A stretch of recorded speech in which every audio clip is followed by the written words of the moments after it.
I sustained some serious damage on this rock rail, and rather than spend $1,000,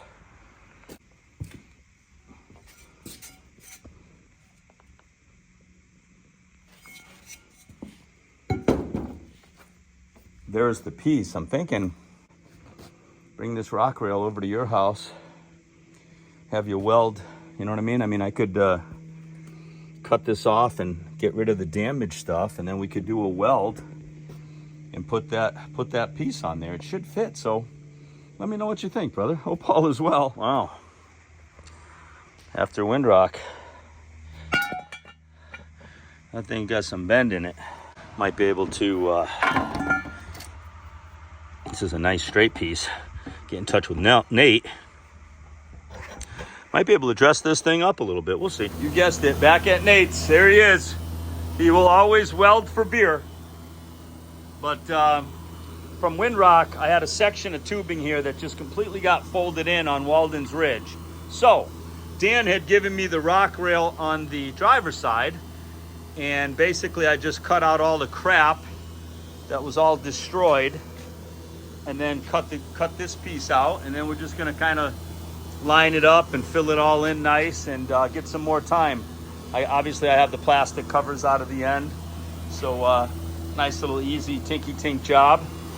You'll notice this was welded a while ago because we had to shorten these for the 37-inch tires. And this is an OEM product. These are called the Hard Rock rails, and they're pretty stout, I'll tell you. It's a decent product. So getting it all fixed up nice today.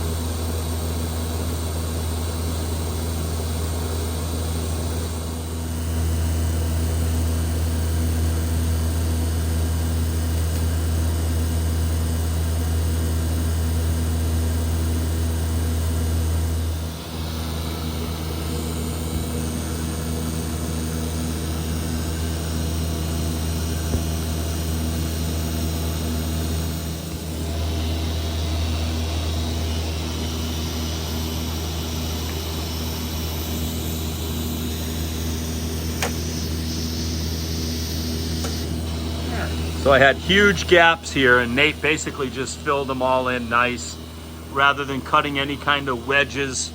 This here, it was dented from the impact. He filled all that in nice. Really happy with this. Looks great.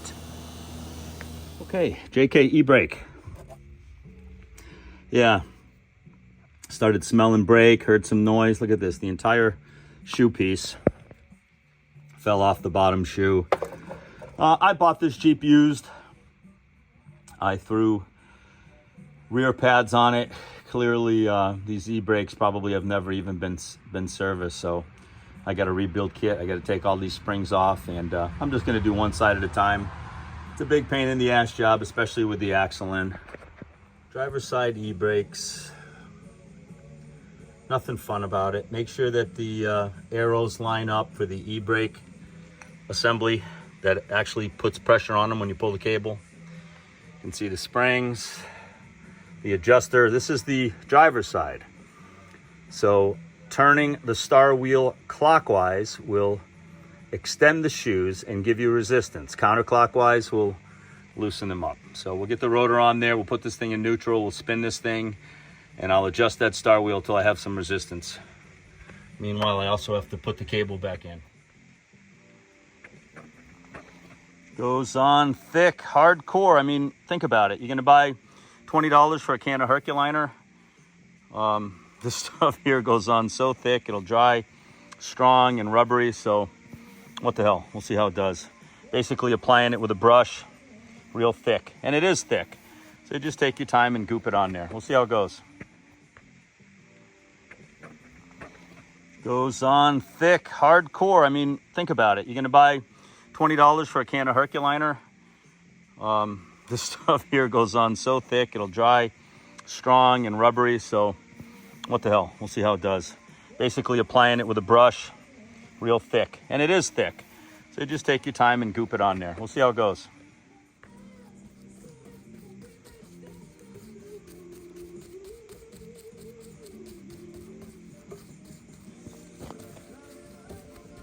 Well, it's basically like tar.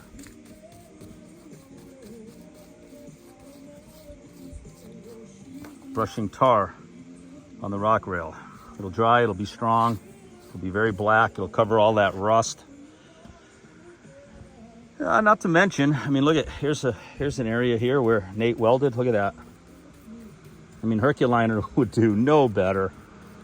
Maybe not even as strong. Okay. Here we go. One rock rail. Welded up, straightened out by Nate. Put back together. Covered in roofing tar. I think it's a lot stronger than Herculiner. So we'll let that, it's already dried quite a bit. It's a good, strong product. Yeah, that's a nice repair. That's a nice repair. All right.